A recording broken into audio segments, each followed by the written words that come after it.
حضرت عیسیٰ علیہ السلام کی رحلت کے بعد اولین عیسائیوں کو بدعتی قرار دیا گیا۔ سینٹ پال بھی انہی عیسائیوں کے خلاف آواز اٹھانے میں پیش تھا۔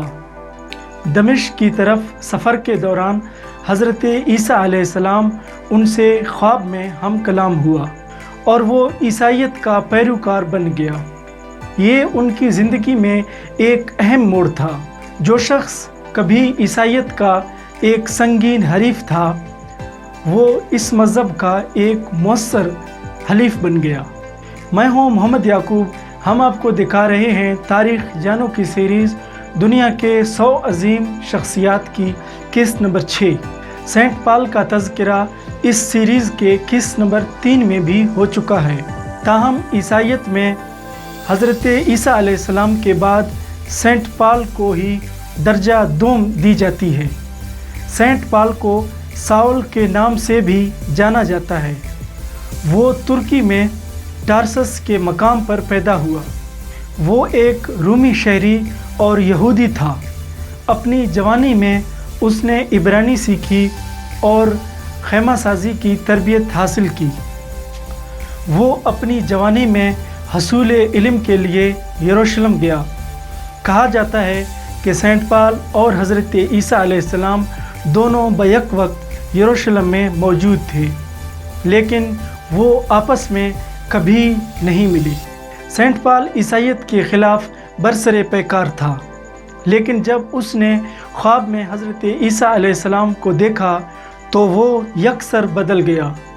اس نے اپنی بقیہ زندگی عیسائیت پر غور کرنے اور لکھنے میں بسر کی۔ سینٹ پال کی توسط سے لوگ جوک در جوک عیسائیت قبول کرتے رہے۔ سینٹ پال نے تبلیغ کے غرض سے یونان، شام اور فلسطین کے طویل سفر کیے۔ اسے تبلیغ میں بڑی کامیابی حاصل ہوئی۔ وہ اس قدر معروف ہوا کہ وہ غیر یہودیوں کا حواری کہا جانے لگا۔ عیسائیت کی تشہیر میں سینٹ پال کے علاوہ کسی نے اس قدر اہم کردار ادا نہیں کیا۔ سلطنت روما کے مشرقی علاقوں میں طویل تبلیغی دورے کرنے کے بعد سینٹ پال واپس یروشلم آیا اور وہاں اسے گرفتار کر لیا گیا۔ روم میں اس پر مقدمہ چلایا گیا۔ یہ معلوم نہیں ہو سکا کہ یہ مقدمہ کس طرح اختتام پذیر ہوا یا وہ کبھی روم سے باہر بھی نکلا یا نہیں۔ سن 64 عیسوی میں اسے روم کے نزدیک ہلاک کر دیا گیا۔ عیسائیت کی ترقی میں سینٹ پال نے بطور مبلغ اور مصنف اہم کردار ادا کیا۔ عہد نامہ جدید کی 27 کتابوں میں سے 14 سینٹ پال سے منسوب کی جاتی ہیں۔ یاد رہے کہ ہم مائیکل ہارٹ کی کتاب 100 عظیم آدمی کا مطالعہ کر رہے ہیں۔ مائیکل ہارٹ یا کسی بھی مذکورہ آدمی کی عقائد سے ہمارا متفق ہونا ضروری نہیں۔ سینٹ پال کی چند نظریات کے مطابق حضرت عیسیٰ علیہ السلام فقط ایک انسانی پیغمبر ہی نہیں بلکہ وہ بذات خود ایک الہامی وجود تھا۔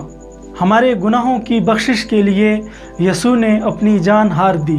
اس نے ہمارے نجات کو ممکن بنایا اور انسان کے لیے محض انجیل کے فرامین سے موافق ہو کر نجات حاصل کرنا ممکن نہیں، لیکن یسوع پر ایمان لانے سے ایسا ممکن ہے۔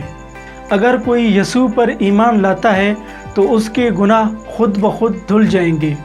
سینٹ پال نے اکیلا رہنا پسند کیا۔ اس کے کبھی کسی عورت کے ساتھ جنسی مراسم استوار نہیں ہوئے۔ جنس اور عورت کے متعلق اس کے نظریات مقدس صحائف میں جگہ پائے، جن کے بعد میں انتہائی سنگین اثرات رونما ہوئے۔